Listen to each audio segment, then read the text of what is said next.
What's up, Dolphins? It's been a couple days, but here we are with the squad show, and I will tell you this. The best player wearing a Miami Dolphins uniform right now was not there for the first day of voluntary workouts under new head coach Jeff Hafley. Everybody else was. We'll talk about all of it here today on the show.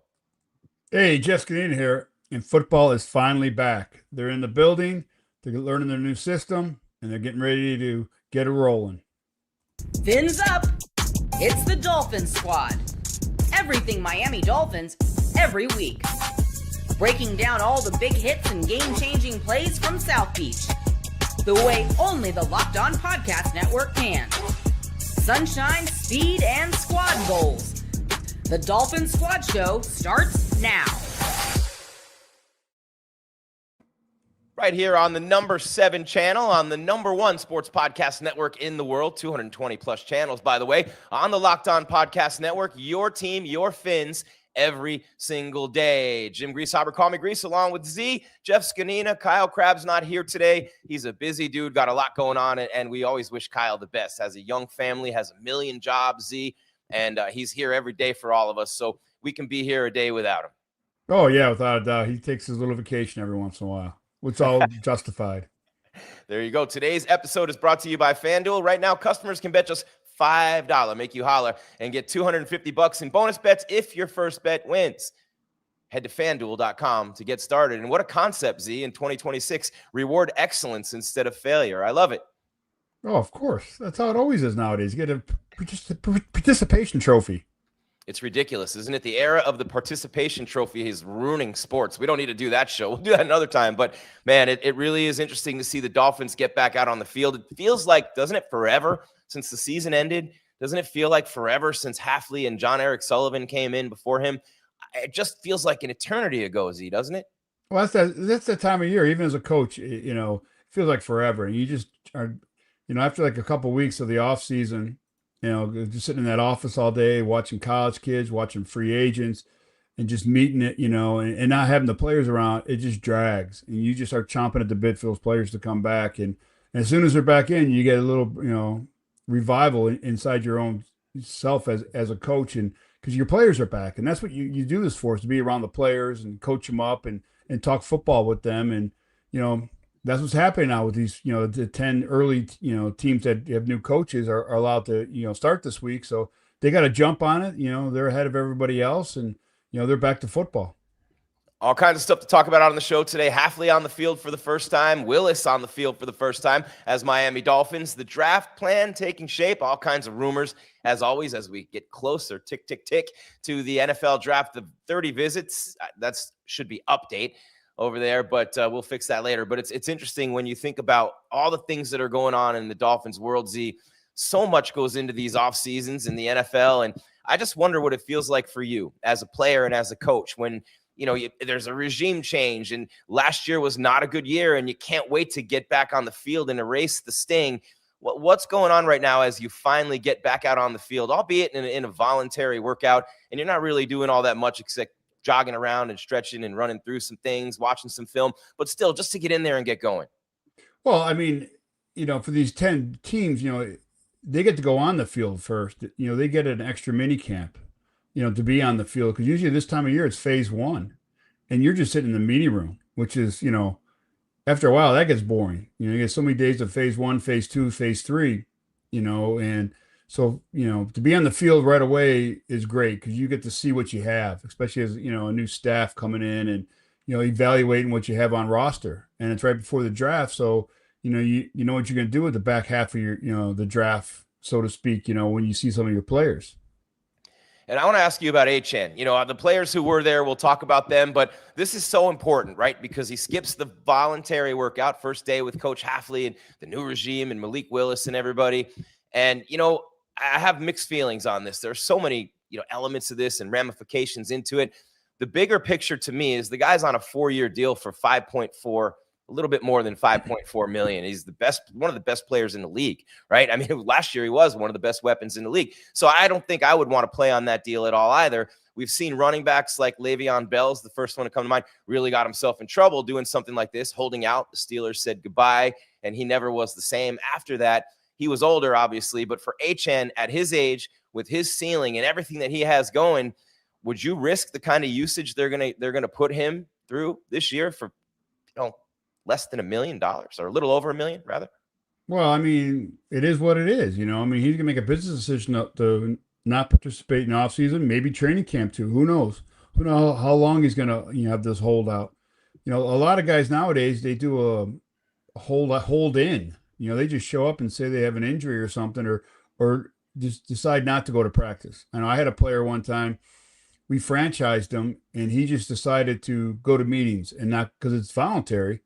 I can't say, you can't be in this meeting, but he went to the meetings and he just did not go out to the field, which, I got, it's no big deal. At least he was learning, the defense and watching, the corrections from the year before, because he was there the year before, so he just decided not to do the field stuff, which is not a bad thing, just to be around the coaches and, start to hear the new terminology and everything. But, to each his own. I've been to where I've had teammates hold out all through training camp and, show up, the first week. So sometimes they're always behind a little bit, both athletically, in shape and the new terminology, but it is what it is. It's a big business nowadays.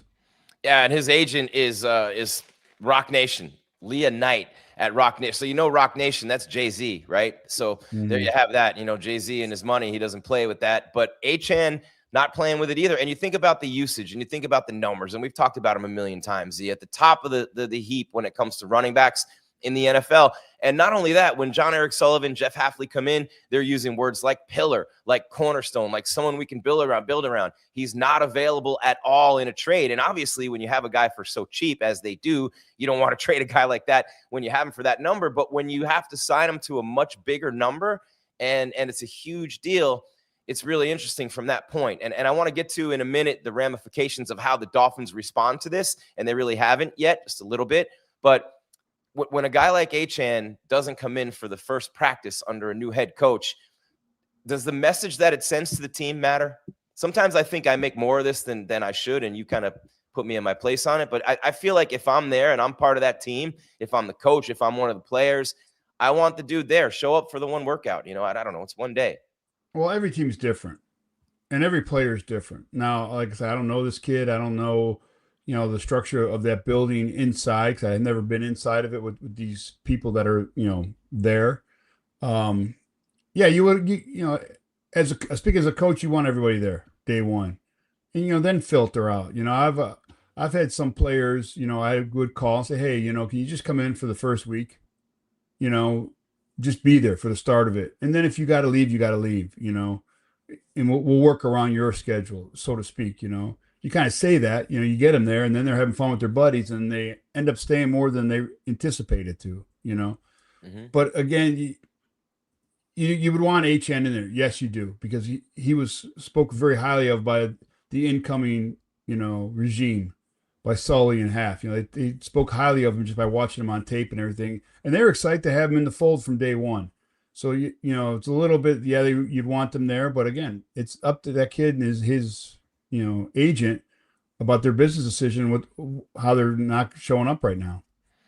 Yeah, no doubt. And, it really is. They call him a priority. They call him a pillar. They call him someone. But drawing a line in the sand with a guy like Achane, right? Drawing a line in the sand for something like this as an organization. This is the first test for John Eric Sullivan as the GM of the team. How he responds might dictate how other players and agents in the future act with the Dolphins. And, it's gonna tell us a lot, Z, about the way he is as a GM and the organizational policy on things like this. Well, yeah. I mean, how many years does he left to have his contract? One. So, I mean, who knows? That draft's coming up. I mean, if somebody falls into your spot and you have him highly as a running back and this kid is not showing up yet, you never know. They could easily trade him away. And then what are you going to do? Is that, you get traded, you're going to hold out for where you just got traded to? I mean, you could, but that's not going to be a good look either, for him and for the rest of his career. So, there could be a crossroads. I know the Dolphins said they're not going to do it, but again, let's say Love drops to 11, now you're like, ooh, now it's like from ND Jeremiah Love. Yeah. So now you're thinking, well, maybe, okay, you don't want to show up. You're digging, and I know it's only will be a couple of weeks from when he started this little holdout, but you never know. I mean, it's a crazy business, and it's a new regime in this organization, and they may just set a precedent. They won. The projections are 3 years, 12 or 13 million a year. Z, would you pay that for him right now? This team, I mean, and not obviously if you were in the right position, anybody would want Achane. That's a lot of money though, and this team's rebuilding. It's a lot of money, and where are you going to get it from? In the next 2 years, you got a lot of places to fill that money in, and you can't just, you kind of, you're throwing that money out, like that now. You're starting like how you did, how you ended the last regime, where you start throwing money out when you have a lot of spots to fill. And the Seahawks need a running back, right? And so people are saying the Seahawks might want to trade the Dolphins for Achane, and I just feel like you never get back what you're giving away when you trade a player like this in the NFL. I just feel like when you trade a star player, you hardly ever get enough back. Well, but again, I go back to my Ram days. The Rams traded a 3rd-round draft pick for Marshall Faulk. And the Colts gave up a 3rd rounder, but they also drafted edge in the 1st round. So it kind of worked out for them. Again, if we trade let's say we trade him to Seattle and take that 1st-round pick from Seattle, we have 3 first-rounders now. And then like you'll get it back somewhere in the first 2 rounds at that point. Well, that would give them what, 30 and 32 then, right? Yeah. Seahawks are 30. Yeah. So 30 and 32, they would have it. Would you trade? I don't know. In the chat, would you guys trade Achane for that pick for number 32? I don't know that I'd trade him for number 32, Z. I don't know that I would. I'd make him throw some more in there. I don't know. But I'm saying that Love dropped to 11. Do you get what I'm saying? Okay. Love drops to 11. Yeah. Then you're just happy to get the 1st rounder back at that point. Yeah. Okay, I got it. Yeah. I mean, for me to trade him away, you better have something in line. You better have a great idea that, you're taking someone up high and you really like the guy, as a running back. Or you don't trade him. You just say, okay, you sit out. I don't care. We'll roll the dice. If you want to show up whenever, you show up whenever. You know what I'm saying? But we're going to have competition in that room. Nothing's guaranteed, Yep, and we're going to get into that a little bit more on the other side. We'll talk about the Dolphins who did hit the field. We'll look at the draft, the visits. Everybody from the University of Miami has something wrong with them. They all should slide all the way down like Ray Lewis did, like Warren Sapp did. I think that worked out pretty well. But Bain's arms are too short. Carson Beck's a problem. Maui Noah has a bad back. Mesidor's an old man. Good God, people, give it a rest. Anyway, we'll talk about all this on the other side. It's your Dolphin Squad show on the Locked On Podcast Network with Z. I'm Grease. Stick around right here. All right, and I get a chance to tell you about TurboTax. Man, oh man, you know what it is too. It's that week, isn't it? I did mine a long time ago, one of the first times in my life. I'm so far ahead, I'm lonely, but it is tax time. But for a lot of us, the old way of doing taxes is a lot. Trying to book an appointment, that's not the most convenient. Sitting in a waiting room with a stack of papers, emailing back and forth, and wondering if they really get your situation. This year, you are getting a major upgrade. Intuit TurboTax now has in-person locations nationwide. That's right. You can meet face-to-face with a real tax expert, and your documents get uploaded straight to your TurboTax app right there on the spot. And just like that, you're done. Your TurboTax expert works to get you every dollar you deserve while you get real-time notifications as you go about your day. It's the relief of walking in and meeting a real person and walking out knowing your taxes are being handled the right way. Head to turbotax.com/local to find a store near you and book your appointment for TurboTax on the Locked On Podcast Network, your team every day.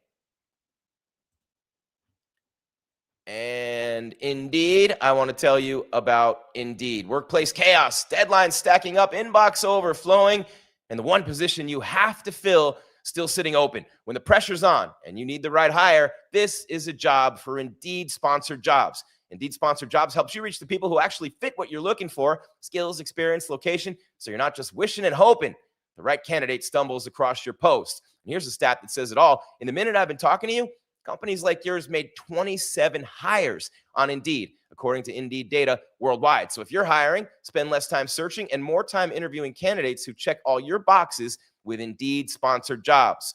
Listeners of this show right now, you get a $75 sponsored job credit to help you get the premium status you deserve for your job at Indeed Sponsored Jobs. Just go to Indeed.com/podcast right now and support our show by saying you heard about Indeed on this podcast. Indeed.com/podcast. Terms and conditions apply. Don't they always? Need to hire. This is a job for Indeed sponsored jobs. On the Locked On Podcast Network, your team every day. And real quick, bring Z back in here and start talking about the people who make the world go round at the Locked On Podcast Network, the Everydayers. Check out the Everydayer Club for ad-free episodes, access to a group chat, other listeners of the show, along with Kyle Krabs. And then, of course, you have the Discord and all kinds of things like that. And all you have to do to take advantage of this tremendous offer for literally $5 a month is go to lockedondolphins.supercast.com. That is lockedondolphins.supercast.com. All right, Z, there we go. I need to take a drink after all those commercials. Well, yeah, you can't drink, just get ready to talk about your Miami players. There we go. There you go. No, I would need some alcohol for that because I'm tired of the disrespect for that you. We're going to get back to it later. But, hey, Miami's back, and so is the hate. And you know what I mean? Look, I've been going back and forth on social media with some Buckeye fans this week, having a little fun because Jeremiah Smith won't shut up about the NIL money that Miami supposedly offers him, and he's staying at Ohio State. But anyway, we'll talk about that after, Z. Back to the Fins heading onto the practice field this week with no Achane. We talked about Achane. We talked about the possibilities there. You know, might they end up extending him and trading him? Might they, you know what I mean? So we'll see. But he's drawing a line in the sand, and we'll see what they do back. And one thing I've learned over the years is very few athletes win in these scenarios. There aren't that many, Z.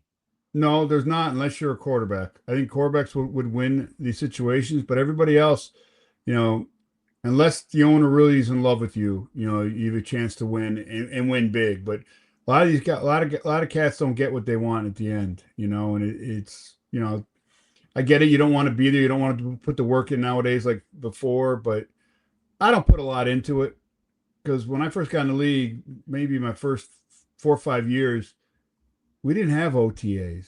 We didn't have, you know, we had rookie minicamp and then veteran minicamp, and that was it. And you didn't see majority of the team probably till that veteran minicamp, and that was in June, you know, and it was like more of a get together and, you know, we'd do some practice and whatever, but it wasn't very high strung. It wasn't like, you know, 100 miles an hour like it is now because it was just guys coming back in town for the first time and, you know, catching up, you know. I was always, you know, there working out wherever I was playing because I had nowhere else to go. I didn't have a family, so I always just lived in the city I, you know, played in. But some of these dudes would live in other cities, like, you know, and just show up then. So it's hard for me to put a lot into it, you know, that you're not there right now and everything. Yeah, you would, like, as a coach, you hope everybody's there. But I always understood, like, hey, you know, it's your life. Do what you want, you know. But when it comes fall, you better be committed. Yeah, and voluntary does not necessarily, if ever, mean voluntary in the NFL. There's no doubt about it. It's supposed to under the CBA, but it never seems to, Z. And teams do hold things again. I mean, some players, if they skip, they probably get cut. You know, and Jimmy Johnson used to do stuff like that all the time. Just cut a guy. But again, that was then, though. That was then. It was different then. Like, you could get away with doing stuff like that. But now you get cut because you didn't show up, and it leaks out that that's why you got cut. The PA gets involved. Now there's, you know, could be loss of, you know, practices and OTA practices. Again, the way it is now, it's crazy what you can and cannot do in these OTAs this time of year.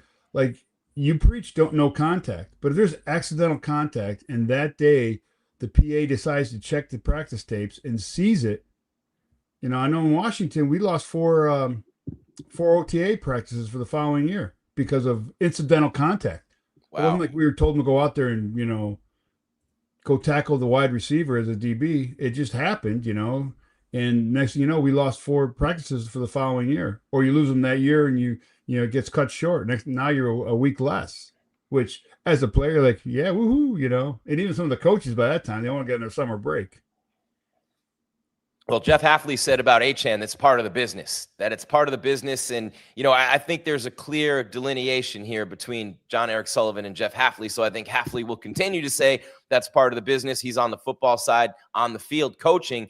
it'll be up to John Eric Sullivan right there when it comes to the other side of this, Z, which line they draw in the sand. And we'll keep our eyes on this for you, and we'll keep listening. We'll keep our ear to the street. We got Kyle Krabs, man. I say we, but we means Kyle on Locked On Dolphins, and he's one of the best in the world at this and does a great job. But Z, the rest of the team's there, and everybody who I've seen quotes from or heard talk about, Malik Willis says he looks great throwing the football. But I said it in the open, Z, you're in shorts and a T-shirt.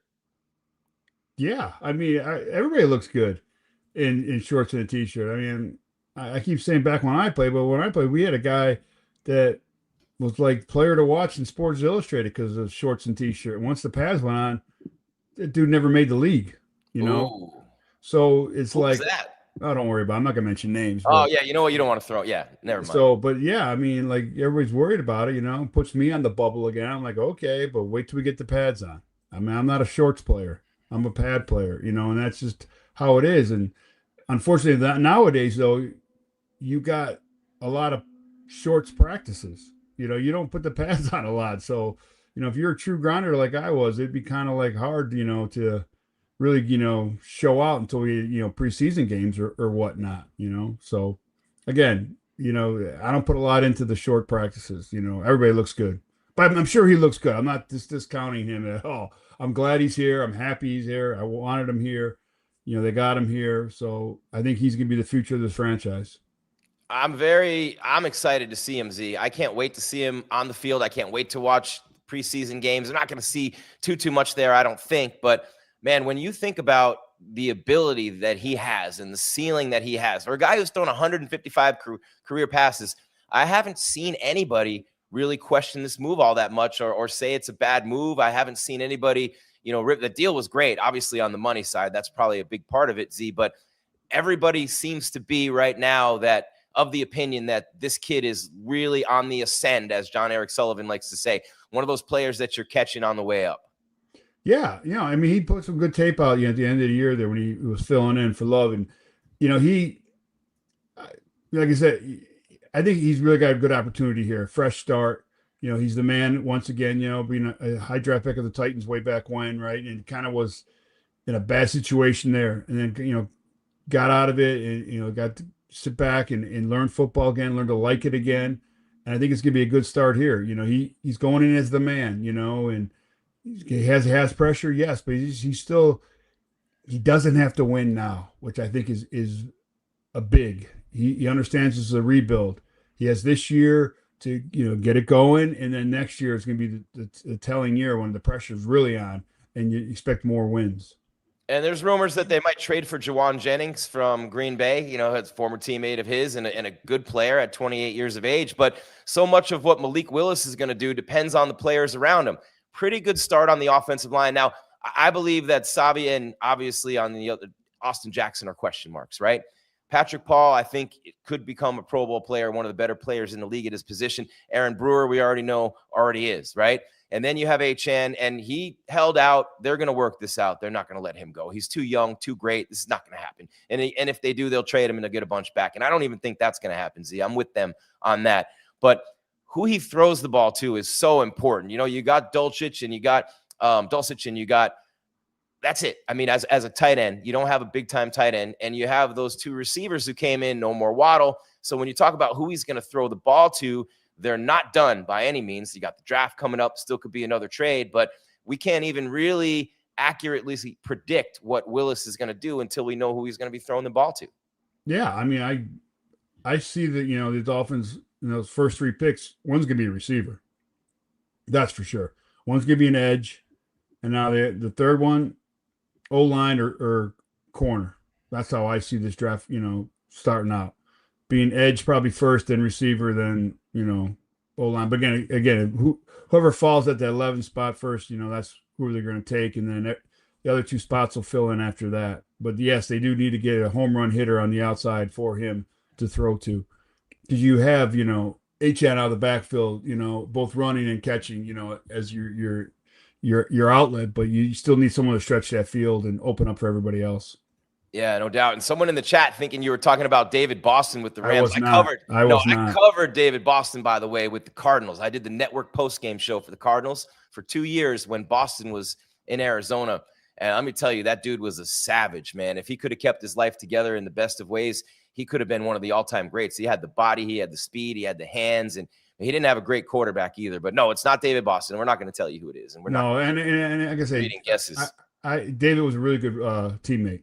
He was really good to play with and everything. And side note, his dad was a line judge too, referee. Yeah, that's right. Yep. Yeah, so we always would see him, and it was one of those training camps. His dad actually was working it for us, on the crew. So it was kind of cool to see them both, and at the Dolphin Park there, hanging out, and it was a lot of fun talking to him. I really did like David. Yeah, cool dude, man. I liked him a lot when he was with the Cardinals, and what a great player for a stretch. And it wasn't a long time, but it was not a lot of guys have that level of success. He was a freak of an athlete. In the NFL, yo, he sure was, right? Whew. Oh, man, crazy. And when you think about that kind of receiver, there aren't that many of them out there, right? And you think about the big body with that kind of speed and that kind of build, and like the Julio Jones build, someone like Calvin Johnson, Megatron, yeah. Yeah, no, he was like a Metcalf type guy. I mean, he was jacked up, I mean, he was more of a tight end than he was a wide receiver, really. Yeah, it's crazy when you think about it, but TBD, right? We'll see who they bring in and who they draft, and the 30 visits are happening right now, Z, and there's all kinds of speculation there and all kinds of stuff happening there. But to be real with you, man, I literally, these mock drafts are fun, but that's about all they are. I mean, none of them are ever right.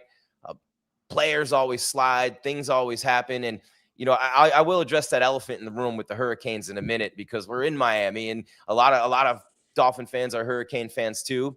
But the draft in general, man, there are a lot of, because a year that's not full of quarterbacks. We've talked about this a lot of times. You got, Mendoza, who's locked in as the number one pick, you would think, with the Raiders. You got Ty Simpson with a lot of upside, but only started 1 year, an elite processor with a really good arm. You got Nussmeier, Carson Beck, guys like that. But the receiver position is different, Z. We just talked about receiver for Willis. The receiver position is loaded in this draft. I mean, so Kyle talks about it all the time. You can get a guy like Casey Concepcion, Omar Miller, get him late in the 30th pick, right? So you don't need to go receiver at 11, but there are a couple of real big playmakers there too. Tight end from Oregon who can also play receiver. There's all kinds of things they could do with that position. We talked about D-end. We talked about O-line. Maui Noah, we thought for a minute he might slide because there were rumors of a back problem. Ruben Bain might slide. I mean, anybody with a U apparently might slide for whatever reason, Z. But that's part of the game with the draft. You never, ever know. I mean, look at Aaron Rodgers, man. You never know.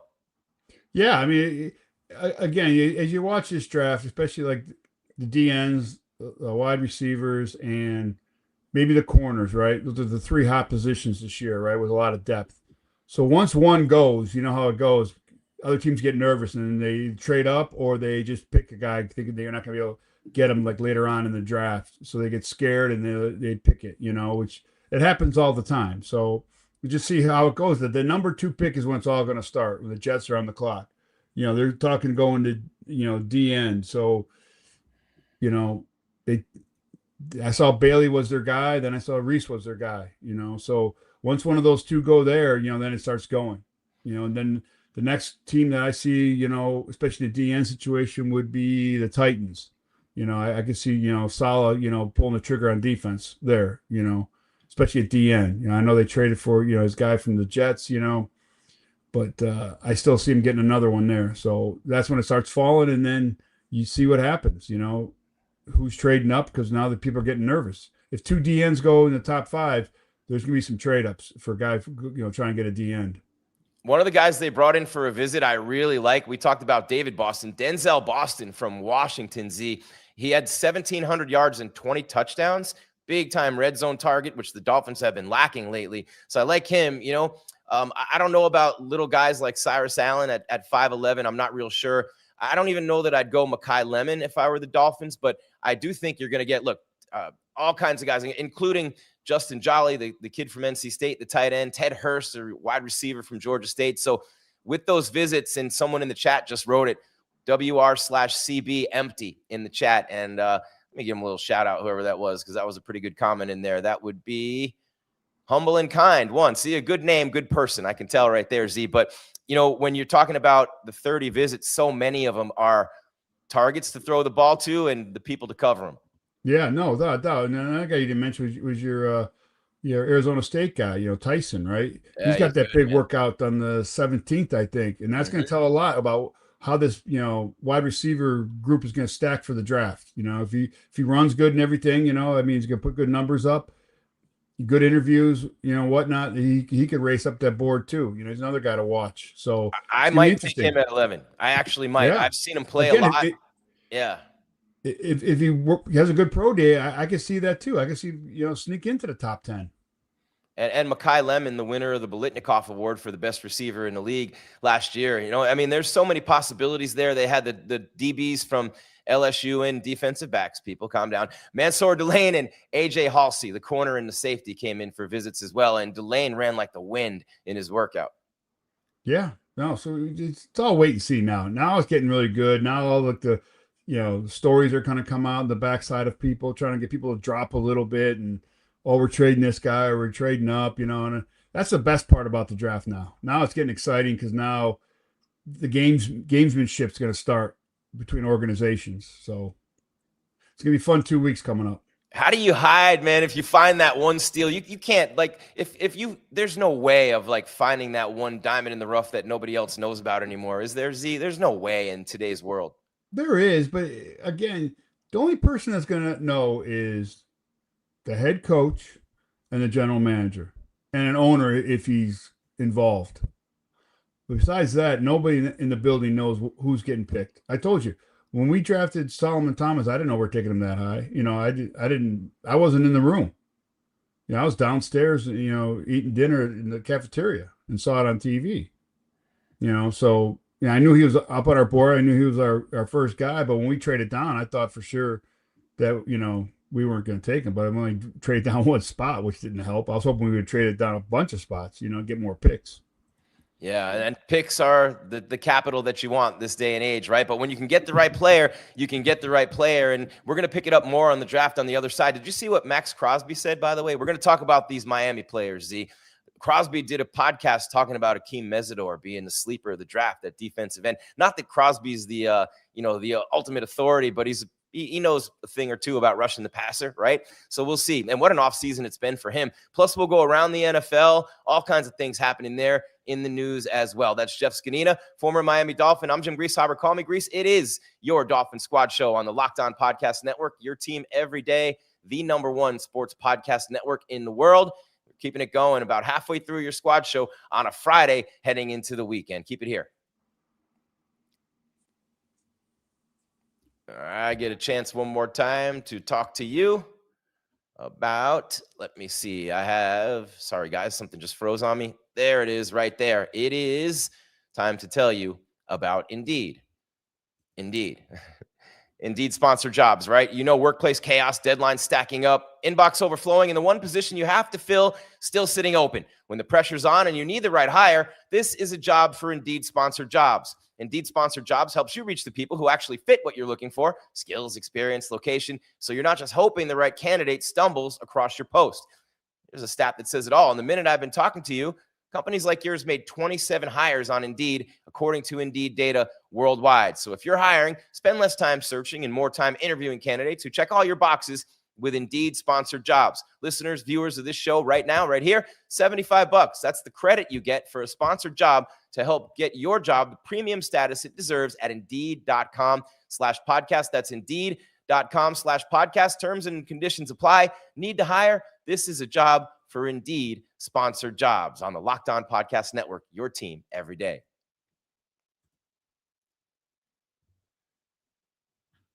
All right, Z, there we go. The Everydayer Club coming back up. Make sure you check it out and join the Everydayer Club. It really is a great deal. And the network has become one of the biggest in the world. And I mean, it is the biggest sports podcast network, but I'm talking one of the biggest podcast networks, period, in the world. And you got 220 plus shows. It started with some local shows and just kept going, man. And we have so many everydayers and so many people who are here to watch and ingest this content and support the network that it's nice to see them take care of those people with the Everydayer Club. And you want to make sure you join the Everydayer Club. It's just $5 a month and you get all kinds of unique information and access really that other people don't get. You go to LockedOnDolphins.supercast.com. It's $5 a month. You get ad-free audio of Locked On Dolphins. You get a members-only Locked On Dolphins group chat. You get a Discord. You get access to national bonus shows and a lot more when you join the NFL Everydayer Club on the Locked On Podcast Network, your team every day. And Z, we're talking about the NFL draft, and and the Miami Hurricanes don't get a lot of love. We know this. You love them or you hate them, right? They're like the Raiders of the old days. You love them or you hate them. The Dallas Cowboys, for example, you love them or you hate them. And when you hate them, you really hate them. And a lot of people fall into that category. But it seems like every year, and with the draft in general, right? Players who are projected to be at or near the top of the draft, there's almost always some kind of chatter about them. I mean, Aaron Glenn this week talking about some comments Mendoza had made years ago about George Floyd. And so there's always something that can come back there with Warren Sapp. Oh, he's a bad guy. He's on cocaine. Ray Lewis, he's a bad guy. He's this, he's that. He's the greatest middle linebacker who ever stepped on a football field. And Warren Sapp's a top 5 defensive tackle. So it worked out. Doesn't always work out. Sometimes there are problems, and guys like Ryan Leaf have burned franchises, Johnny Manziel. So many of those guys, usually they're quarterbacks, but so many huge top draft picks have missed. But how much of this is hate, and how much of it is just due diligence and just trying to uncover everything and get everything out there so people can just kind of adequately prep for the draft? It's a little bit of both. Again, like for Miami, you get bashed so hard. They go through cycles, right? They're good, they're bad, they're good, they're bad. Like most college programs. And they haven't had this kind of team for a while. I mean, being a championship game for a while, right? So now they've had success. Well, they're gonna get picked apart for it. That's just the nature of the beast. Like Indiana, really, they only had one player, really, the quarterback. It seems like you don't hear about anybody else on the team. Wide receiver, yes, but after that, I haven't really dug super deep into the draft, but I haven't seen I'm saying in the first round type talent. You don't see it. Now you got Miami. There's a bunch of guys that can go in the first round, right? 3, 4, 5 maybe possible first rounders. So of course you're going to tear it apart. It's no different than Ohio State. They got a bunch. In some of the years, Ohio State had guys, and they're like, well, he's this, he's that. He didn't. They try to rip them apart too. Again, that's what you get when you are a successful program in college football, because you have college coaches ripping apart the program because they don't want their players to transfer there, or their recruits to go there and come to their school. So you have that on both levels, so it's a nonstop cycle, especially with social media now. Everything's scrutinized. Again, the NFL, they go through everything on you. They know everything about you when you get to this point before the draft. I mean, you get a book given to you as a coach. You can read, some teams put it all in, or some teams don't. Some teams, when you go to the draft meeting and you start like doing your reads on your players, you find out why this guy, a guy had a guy really high, and they're like, nope, he's off the draft board. And I ask why, and they're like, well, we're not going to discuss it because there's an off the field issue. Oh, so I never knew. Knows. No, sometimes, like I said, it's up to the organization. Wow, okay. Now I don't know. Like I think maybe now that there's a legal thing that these private investigators or whomever's getting this information is not allowed to share with everybody in the room, because the last thing you want is a loose lip, and you're the organization that slipped it.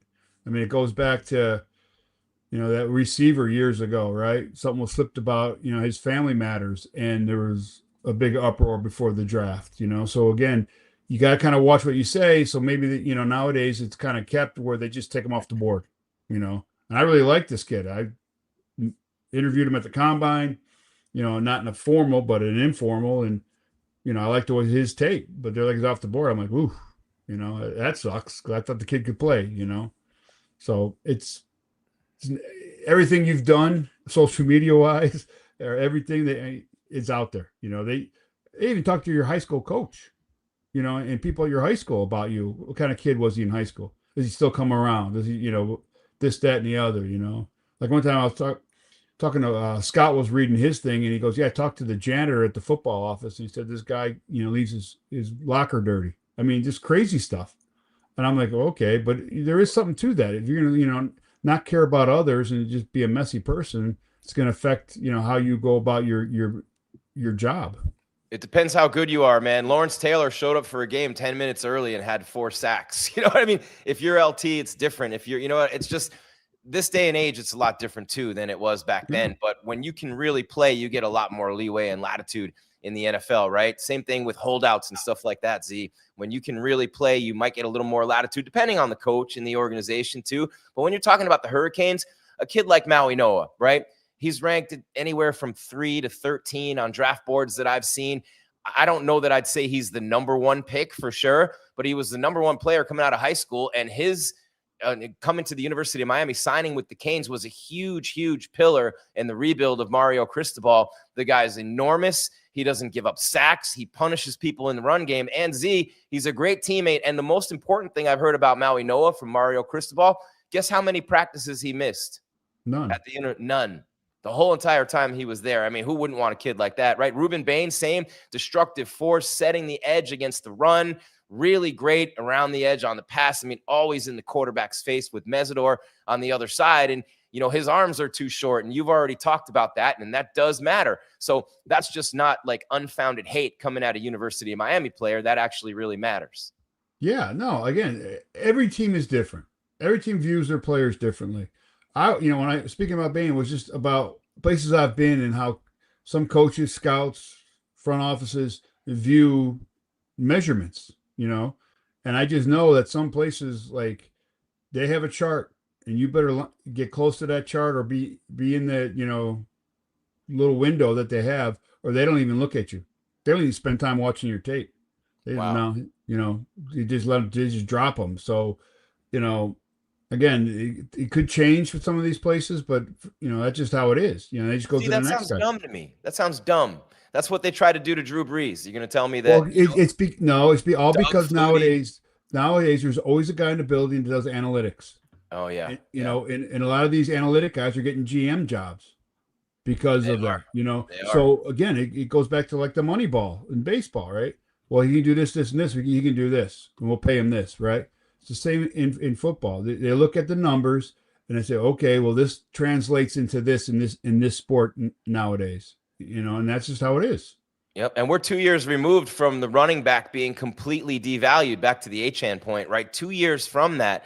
And now it's very different again. But, when some of the top free agents a couple of years ago weren't getting the big bucks, running backs weren't a huge priority, and it's sort of changed again and evolved the position. So, that's something that you see sometimes. And there's no big running back coming out of Miami this year. Fletcher will be next year. But Mesidor, the other defensive end across from Bain, he's a first rounder too, Z. He's definitely, I think, going to go in the first round. I haven't seen him anywhere lower than 25 or 26. The issue with him is his age. And you've talked about that too. He's no spring chicken. No, again, okay, what is he, 25, 26, yeah. Right? Mm-hmm. So his next contract's 30 for a second contract. That's where, like, is he still gonna be able to play? Because a lot of guys are out of the league at 30. You know what I'm saying? So again, that's a financial thing you're gonna take. So to me, a guy like that would probably go to an established team, like a Kansas City, someone that needs a plug-in player. You know what I'm saying? Like, they're not building a franchise around them. You know what I'm saying? Because first rounder, usually that you're a pillar of the franchise, whereas being an older player, you might go to a team that has won a lot, that needs a player now to a mature player now to come in and play right away and be productive. And that's what he is, because he's an older guy. He's seen it, but again, second contract is what these teams look at. If you go receiver or DB at 11, if you don't trade, right? If you don't trade up for Bain, because the Chiefs would probably take Bain, be honest with you, ahead of you. But if you don't do that and Mesidor's there at 30, do you take him? Yeah. Okay. You take him at 30, but not at 11, right? No, not at 11. Yeah. No. What about Bain or Maui Noah if they slide to 11? Which one would you rather have? And do you take either one or whichever one's there? Maui Noah, yeah. Would you take Bain at 11 if he slid? 50-50, huh?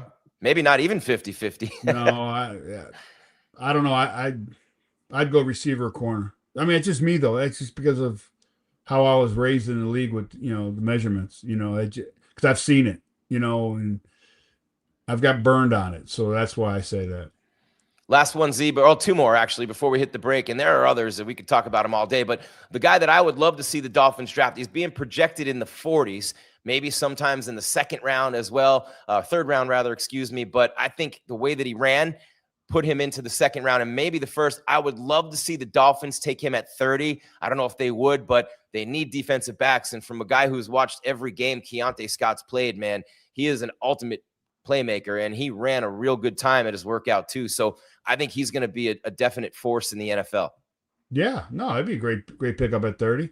I think anybody at the 30, because I think there's a lot of good talent, at our main four positions that we're looking at, 3 to 4, right? I think there'd be some good talent there at 30. And I think you're going to get a good, solid football player for this program at 30. 3 guys who could be solid mid-round picks anywhere from the second and on would be Markel Bell. He's huge. He had a little trouble at the Senior Bowl. We talked about that, but 6'9", 340, Markel Bell, offensive tackle. He'd be a nice target in the mid-rounds. Of course, Jacoby Thomas, the safety. He's ranked as high as number 130 overall. He's a playmaker. And then the quarterback, Carson Beck, who just went on Gruden's QB school, and Gruden loves him. But Gruden loves every quarterback.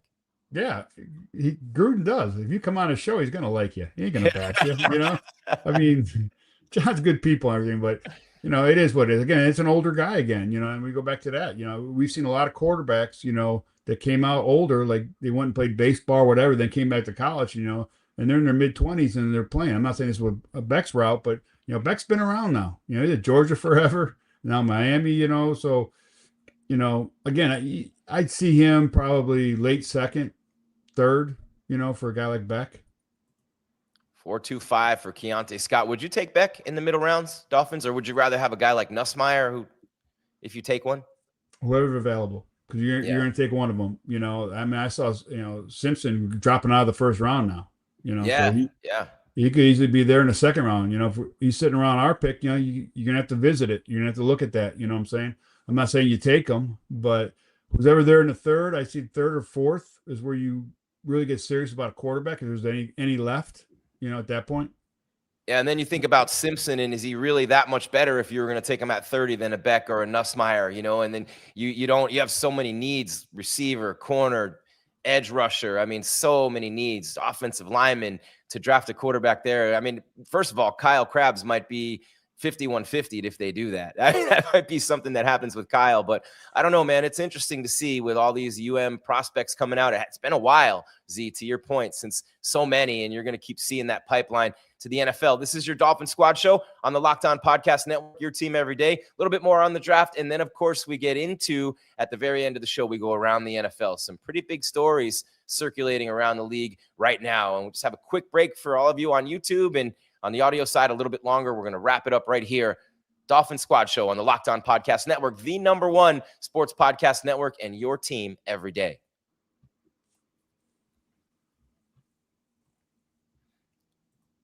Quick and easy, Z, that one. There you go. I mean, again, your 30 pick's going to be great, and your 32nd pick's going to be really good too. So you're going to have quality players down there. It'll be interesting to see, man. I'm really excited to see what happens in this draft because so many playmakers this year, defensive backs, safeties and corners who could really tear it up in the league, and so many teams need those guys. The edge rushers are going to go fast. There's a premium on them, and a lot of teams too, Z, you hear all these rumors, and a lot of those are just plants in the media, like, hey, the Dolphins love this guy. They don't like this guy at all. I mean, that kind of stuff is happening all the time too. Yeah, we talked about it a couple of shows ago about the 30 visits. Some of these 30 visits are smoke screens. Some of these on-campus visits, for workouts are smoke screens. It's just how it's worked, and then, again, like I said, these next couple of weeks, it's going to be fun because you're going to hear a bunch of, storylines and smoke screens and everything come out, and possible trades on, this, that, and the other, and like Scheffler and all those guys are going to be like spewing stuff out there, and we'll see who's right and wrong on draft day. And then the great Mel Kiper is going to come out with his predictions. Oh, good Lord. I have a lot of respect for the way he got started, but Mel, he became a caricature of himself, man. And, people are talking about Carson Beck and the fact that he slid maybe because he was once projected to be a pretty high pick, right? Just like Quinn Ewers was. The guy won 30-plus games, like over 35 games in college, went to the Natty, played at Georgia, won a ton of games there, threw 30 touchdowns last year. And people are ripping him and talking about they don't know if he's going to be a good pro or not. But, all that means is his draft stock falls a little bit. But when it comes to the quarterback position, this year is not like, the last 2 or 3 years were big QB years, and next year looks good too. But this year, the skill guys are all over the field. So we'll keep our eyes on this as it continues to evolve. And obviously, you'll be watching Kyle day in and day out on the channel to get the latest as well. And he did all those, mock drafts and positional breakdowns and all the great content from Kyle Krabs. But Z, the rest of the league is busy right now, man. And it always is, right? It always is. But some pretty big news stories right now. And one of the things that's happening is coming out of Indianapolis. The Colts are looking to maybe trade Kenny Moore II. And he's a veteran cornerback, final year of his contract. And I just wondered, they've already traded Michael Pittman Jr. Shout out to his father, who I covered with the Cardinals. We talked about David Boston earlier. Mm-hmm. Zaire Franklin from the Packers and to the Packers. And then Anthony Richardson obviously has been granted permission to seek a trade. So they're in a rebuild or a retool, not a rebuild, in Indianapolis. And I wonder what you think about Kenny Moore, if he could be a possible target for Miami. I think so, but again, can he fit in our salary cap issues? You know what I'm saying? That's always the my question to it, and to me, a trade like that, I'd probably wait till after the draft, since we have a good amount of picks. We get young player, to come in and, be here a while, you know what I'm saying? Because again, the guy's looking for a new contract, you said, right? Mm-hmm. So you're going to draft a guy, you're looking for a new contract when we can't really pay anybody here. I mean, that's, again, you do that if you're, you think you got a shot this year to make a long run in the playoffs. And we're not. We're rebuilding. If you go trade for him, you're rebuilding and paying him, and you better be sure that's your player you want to pay. And the news came out: Mendoza will not attend the draft. He's going to be with his family in Miami, but 5 Ohio State Buckeyes will be there, and Ty Simpson will be there as well. So who knows what that means? But what a big day to get the invite to go to New York for the draft. Z, if you ever got that invite, would you have gone, or would you have just chilled at home with your family? It was different when I got drafted. There was only 2 days of the draft. You did the first 3 rounds the first day, and then the next 5, because we had 8 rounds my year, the next day. So probably not, because it wasn't as like how it was now.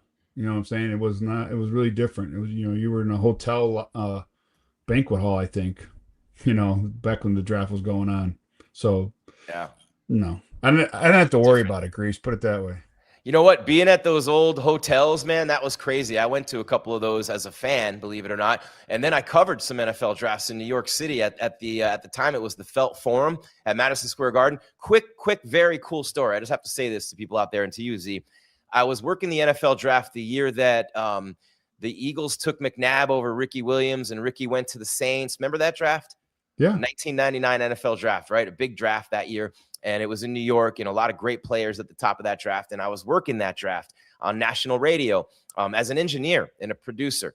And as soon as the draft ended, we kind of snuck around the corner because it's attached to Madison Square Garden. Guess what was going on right there at Madison Square Garden that day that I got to sneak in and watch? No idea. Wayne Gretzky's last game. Oh, wow. That was awesome. It was one of the best days. Yeah, and that was it for the great one. And it was that same day of the draft. That's better than the draft, if you ask me. But I'll never forget the Eagles fans screaming, yelling, swearing, the wasted Jets out of their fans, minds. Yeah, the Jets too. That's right. The Jets. Booing and all their picks. I'm like, really? Wait, who did the Jets take that year? I forget. 99? Yeah, let me see. I can't remember who the Jets took that year. Let me see. That was the year Tim Couch went number 1. Remember, to Cleveland? Tim Couch went number 1. McNabb I wasn't paying attention, to be honest with you. Achilles Smith went 3.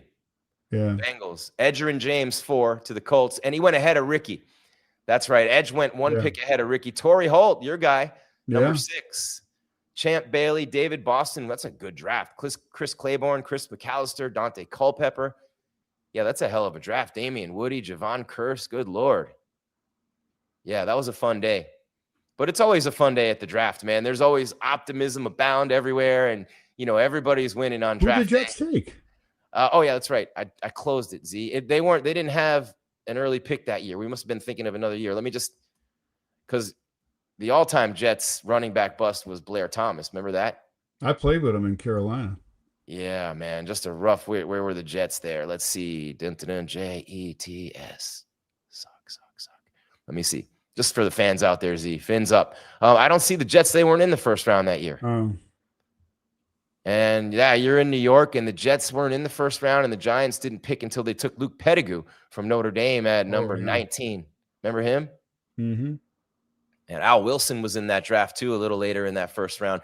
The thing is, so many great players come after the first round, Z. Some come very late in the draft, like Tom Brady and Brock Purdy. You know, with quarterbacks lately, you've been seeing that. But undrafted free agents have succeeded in the NFL in recent years. But really, when you think about it, whether you go in the first round or the third round or the fifth round as a player, maybe like later in those rounds, you know, you have a tougher shot to make the team. You don't get as many opportunities. You don't get the reps in camp. But anywhere in the first 3 rounds, 4 rounds, right, you pretty much know that it's going to be on you when you go in there, and you're going to get every opportunity. Yeah. I mean, I have been on teams where I've seen third rounders get cut, you know, in rookie minicamp. Not rookie minicamp, but, you know, the rookie year after training camp. It's very rare nowadays, but it does happen. But yes, I mean, you're in the first 3-4 rounds. You should make your first year, possibly your second year, but there's a lot invested into you, so that, you know, they want to keep you around because you're their draft pick. So they're gonna put a lot more time in, you know, and give you more reps and looks and everything to develop. But yes, you should be able to make it. Humble and Kind says Kyle Brady, ? I think that was 96, right? Wasn't that the same year they took Kerry Collins? That was 95. Yeah, Kyle Brady. The Jets took him, and that was oh man, 95 draft. Yeah, they had him. They had 3 players coming out that same year. They had the running back too. I forget his name though. Yeah. Oh, Kajana Carter, right? Kajana Carter. Yeah, to the Bears. Kajana Carter. Yeah. Blew his knee out eventually. Yeah. And I don't see, because 99 ended up being a disaster for Miami. Obviously, that was the year that, I don't even want to say it, but Jimmy and Danny got blown out in Jacksonville. That was the 62-7 game or whatever it was. And this was the draft before that. And that was the last time we saw Dan Marino or Jimmy Johnson with the Miami Dolphins. And yeah, the first Miami Dolphins pick that year in 99 was James Johnson. Remember him, the running back from Mississippi State? No. They took him in the second round, 39th overall. And Rob Conrad, the Syracuse fullback, they took him in the second round that year. Interesting to see when you go back and look at the draft successes or failures. But to me, in this day and age, Z, you mentioned it, with all the analysis and all the data and everything that you have, it's so much different than just the old school scouts with the whistles and the clipboards. Yeah, without a doubt. Like I said, analytics is involved, PFF's involved, next gen stat, whatever that thing is called. Everything's involved. They look at everything. The amount of information out there is crazy. You know, they're looking at your YouTube account, seeing your workouts, you know, everything's getting evaluated, and it's crazy. It's absolutely crazy. You know, and with that, you talk about a guy like, man, I mean, I hate to even say this and bring it up, but he's going through a lot right now. But the kid in Atlanta, you know, who's going through all the legal stuff, and he's not on the field, and what a year he had. And you just Pierce, and you think about that, and man, is that something that they could have picked up on? And is that what you're talking about with the analysis, things like that? Some guys get in the league and they can't handle the money, they can't handle the fame, the pressure, whatever it is, and they just lose it and do a bunch of stupid stuff and get in trouble. You know, at the end of the day, you never know. I mean, you can do all the homework you want on a kid, and you think the kid is good and everything, and you just never know, because he does leave your building. He is on his own for quite a bit of time. And you are in South Florida. Well, yeah, but that goes for any city. You just never know. You know, you just hope that you can connect with the kid and keep the kid, you know, on the straight and narrow. And, you know, if he has an issue, he is willing to reach out and, you know, confide in you to keep him straight and narrow, you know. But again, it's a gamble no matter where a player is selected, you know, to what city, what round, whatever, you know, it's a gamble. It really is. Z, looking at the Dolphins' recent draft history, Kenneth Grant, number 1 last year, Chop Robinson the year before, Cam Smith in the second round the year before that, Channing Tindall in the third round the year before that, Waddle and Phillips in the first round the year before that, Tua, Austin Jackson, and Noah in the first round the year before that. And these are a lot of first-round draft picks in the last 5 years that are just gone and never worked out. And to be honest, Chop, and I don't know about Kenneth Grant, I don't want to say that anything. He really showed some flashes last year. But Chop is literally dangerous to what's the Food Network? You're chopped. He's getting close, man, and he better produce this year. So not a lot of draft success under Greer, but different with John Eric Sullivan. The way they drafted in Green Bay, they had a lot of success there, and he is one of those analytical guys. Yeah, no, I mean, again, like you go back to the tour, you draft a quarterback, you better hope you hit it, especially in the top 10, top 5. Because if you don't, you put you back your organization 3-4 years, because now you got to wait and, try to find another one. And that's, the killer. And even with any kind of, especially a high first round draft pick, you have to hit on them more than not, or it's a hard struggle. I've only seen a few teams be successful that have not done that well in the first round, or they've traded away first rounders just because they don't want to deal with it. The Rams being one of them, the Niners, you look at how they run their rooms and you set their roster. They don't hit on a lot of first rounders, but they hit on late rounder guys, and they've made trades to fill in that void of first rounders. So some teams are able to do it and overcome it, but you as a rebuilding team, you got to hit on those first rounders. And all kinds of stuff is going on obviously around the league, but when it comes to the draft in recent years, the Eagles have been really good. The Lions have been great in the draft. The Ravens have had some success. The Texans, for sure, with everybody around C.J. Stroud. The Buccaneers, and so I'm interested to see. And they're all different philosophies, by the way. So teams that have different philosophies can have equal success or failure. And so much of it comes down to the kids. How much do you think the NIL era and the transfer portal in college football affect guys going to the next level? I think it helps a lot of people. A lot of kids that probably are not going to get paid in the NFL are getting paid in college. Yeah. And I think that's where they make their money, and then they get drafted lower. It's not their fault, but they're just not as good as some of this other talent, So I think it's good for them, but the whole transfer thing, will always bother me. I think you should get one transfer and that's it. Not go from school to school every year like some of these people are chasing that money. But it is what it is, and I don't think it hurts you that much, But again, if you're a quarterback and you're doing it, you're learning a new system. You're not going to be sharp. It's not going to be muscle memory like some of these guys that stay in a program, for 3-4 years or 2 solid years in a row. At least they have a good foundation. DN, defensive lineman, it's all the same, really, just different, verbiage. So I don't think it hurts a D lineman very, very much. I think an O lineman, it will hurt you because you're not working with the guy next to you, consistently enough to be comfortable with. But it goes off position, I would think.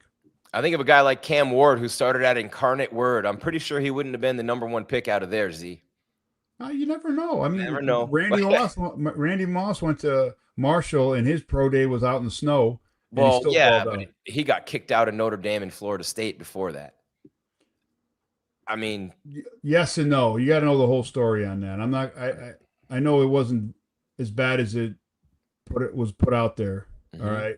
So I'm not going to speak on it because I don't know I don't remember for word, but I know that, Randy, what was said about him there or whatever was more media driven than it was himself, because he is a really solid dude. No question. I think some of that had to do with Lou Holtz, at the time. And then Bobby Bowden is a great coach at Florida State, one of the nicest guys I had known. But the problem was, I know Lou called Bobby and said, "Hey, you need to take this kid." So Lou pushed him to Florida State, right? Because Notre Dame couldn't take him because what was said or whatever the issue was not completely true, but it got to a point where Lou couldn't do it.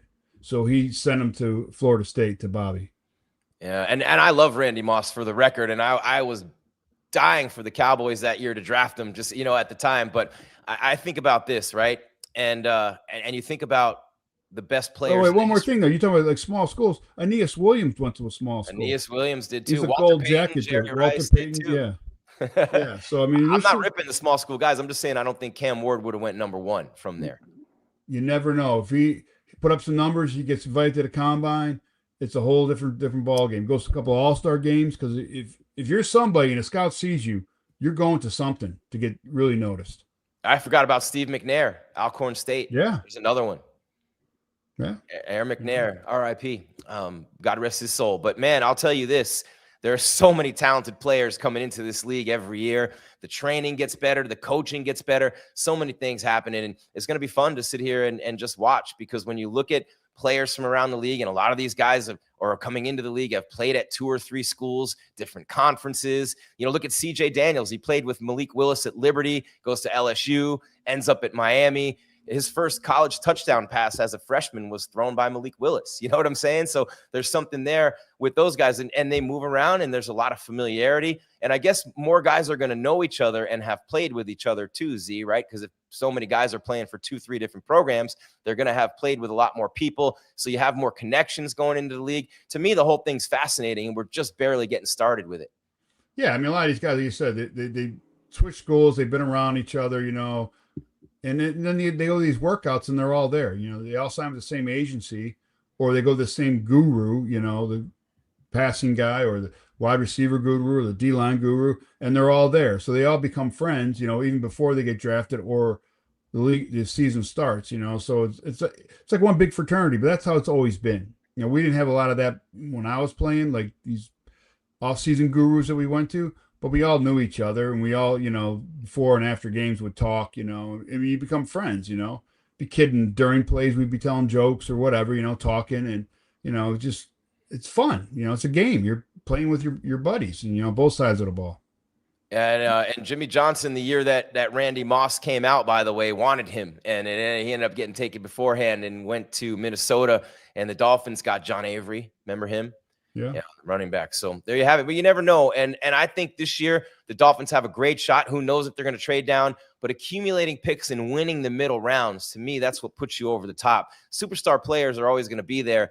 And it's great to hit that home run, especially at quarterback. That's my one, and maybe an offensive tackle or a defensive end. But you're gonna win the draft in the middle round, Z. Oh yeah, that's what you're supposed to do. Mm-hmm. That's what makes a good team. That's what makes a good GM. Is those middle rounds where that's where you make your core. That's where your core team is built. Your backups, your future starters. That's where it's made.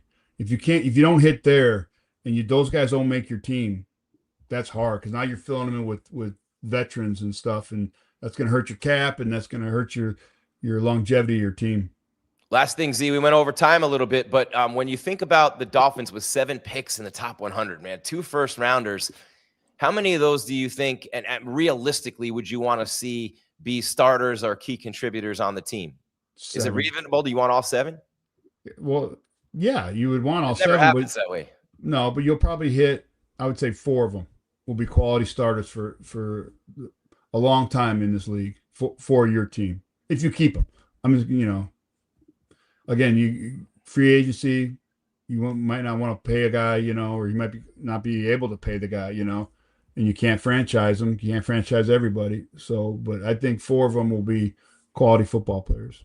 I'm never a need draft guy, Z. How about you? This is my final thought. I'm not a need draft guy. I don't want to force myself to take a player just because I need someone at that position. I'm a best available guy. If there's a game breaker, a game changer there at any position, when my pick comes up, I have to at least look real long and real hard at him. I'm a need guy. You are? Okay. Yeah, we need O linemen. We need D linemen every year. Okay. So I'm a need guy. We need a receiver this year. We need a corner. So there's 4 needs that we have. So I would hope in the first 3, possibly 4 picks, all 4 of those spots are spoken for. So offensive line, defensive line, corner, those 3. Wide receiver. Yeah, wide receiver, those 4. Or not just corner, defensive back in general, right? Yeah, but I mean, you always, if you're sitting on it, and there's a corner there that you really like, that you can always use a corner in the room. Always. Mansour Delane, if he's there. Because they're too expensive to get out in the free agency, and if you're a good corner, you're never leaving a building.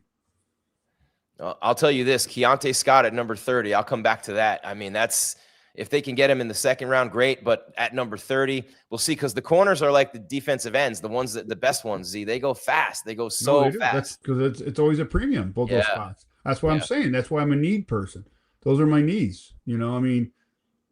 You don't take a tight end because he's best available,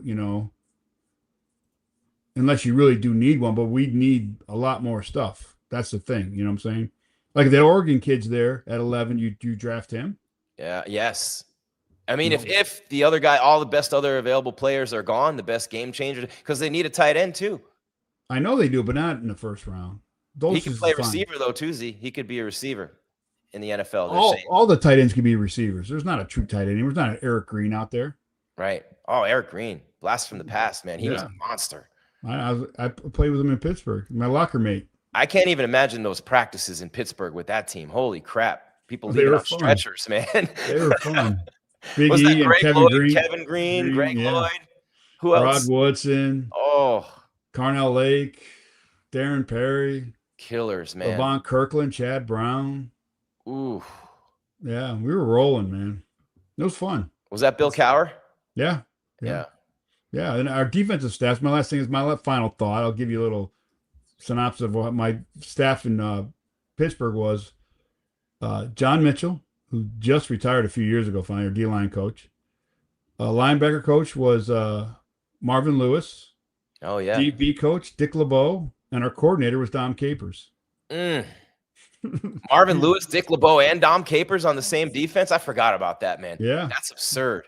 Yeah, no, it was fun. You learn football. And if it weren't for Neil O'Donnell, man, throwing the Super Bowl away, they would have had a ring, that group. Well, they played a good team, though. They don't put it all on Neil. I mean, at the end of the day, I get it. He threw a pick six.